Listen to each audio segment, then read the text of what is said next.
ইংরেজি নববর্ষে 2026 আমরা সকলে মিলে বেরিয়েছি ঘুরতে। বিকাশকে দেখা যাচ্ছে, প্রিয়া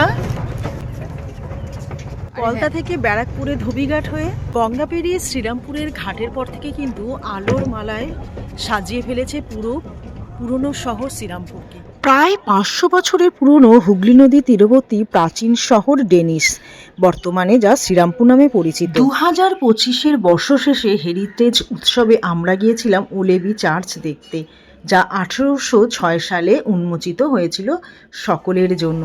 আলোয় আলোকমালা ছিল সজ্জিত পুরো চার্চ অঞ্চল ঘিরে। ডেনমার্কের সহযোগিতায় 10 দিন ধরে এখানে সুস্থ সাংস্কৃতিক অনুষ্ঠান পরিবেশিত হয়, যার ফলে প্রচুর লোক সমাগম হয়ে থাকে। এখনও এই অঞ্চলে ডেনিশদের ঐতিহাসিক নিদর্শনগুলি দেখতে পাওয়া যায়।